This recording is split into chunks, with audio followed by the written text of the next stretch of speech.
What is going on today, guys? Quick video. We're going to be talking about this gun right here, the Makarov. Now, this one is a Bulgarian Makarov, manufactured at the Arsenal factory. This one's dated 1976, but there's many of them out there. There were some made in Germany and China, all over the place, and these are just great old milsurp guns, originally designed by the Russians to replace the old Makarov as their go-to military sidearm. Now, this isn't going to be a review. Okay, I'm not going to be talking about the specs and the performance and the accuracy and the history and all that kind of stuff.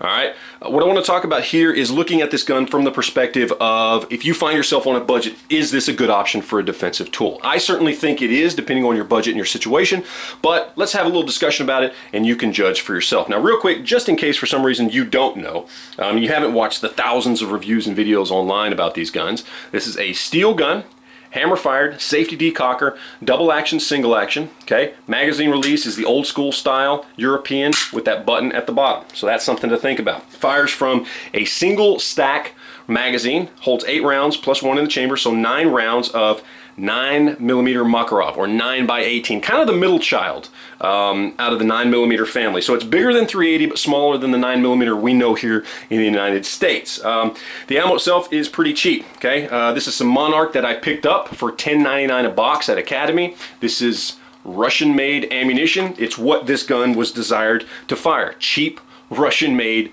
ammunition. Now, I picked this gun up with 4 magazines and a holster for $300.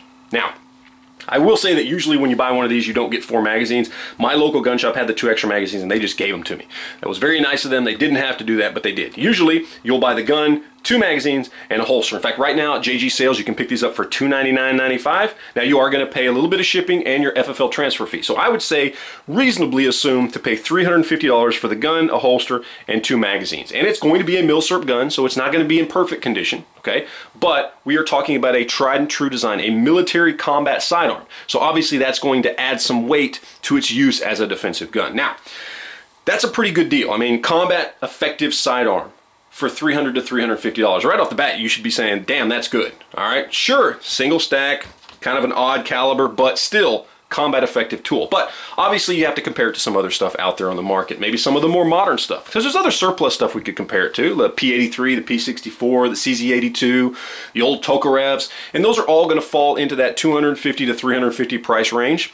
Pretty similar to this. Some are not as good. The Polish guns, in my opinion, aren't as good as this. The fit and finish isn't there. The trigger isn't as nice. The CZs actually maybe are a little bit nicer than this, but they're much harder to find. The Tokarevs are great, but there's a reason why these were selected to replace those. But let's talk about modern guns. In that, let's say $200 to $350 price range, you're going to be looking at Celtics, Canics, the EAA SAR series, some of the cheaper Tauruses, Sky pistols, and several others out there on the market as well.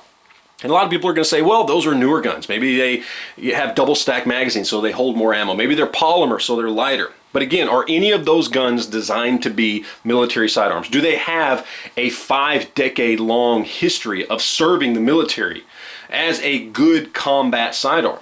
No, none of them do. And so that's got to give this a little bit of a tick up when it comes to making that decision. Yes, there are some downsides. It is a heavier gun with a single stack design, but combat effective and combat proven. So as a defensive tool, that adds some weight. One thing I do want to talk about here real quick when we're talking about the weight and everything, because that is something people bring up from time to time. I want to compare it to a Glock 26. Pretty much the smallest Glock, that is a double stack Glock. If you lay this on top of the Makarov, you see they're roughly the same size. Now, if you line them up just right, just like that, you see you got a little bit of a bulge down here, but with the +2 magazine, as I carry this is only slightly bigger here. Same length, same height. Width-wise, the Makarov is actually a little bit thinner. But let's talk about weight here real quick, because again, people talk about weight all the time on these guns. So let's go ahead and turn this little thing on and see how much does a Makarov actually weigh. And this one's completely loaded. Got 8 rounds in the magazine, loaded up, ready to go. 1 pound, 12 ounces. Let's check out my fully loaded Glock 26. 1 pound, 12 ounces. So is this really that heavy? It's the same weight as a Glock 26. Yeah, sure, less rounds, but hey, this is a great option. This is $300 to $350. This is $500 to $550. So there obviously is some differences there. So in the end, $300 to $350 for a combat effective, combat proven military sidearm that you can pick up and use as a defensive tool. In my opinion, that's a great option, and definitely something that if you find yourself on a budget, is one thing that you definitely should be looking at.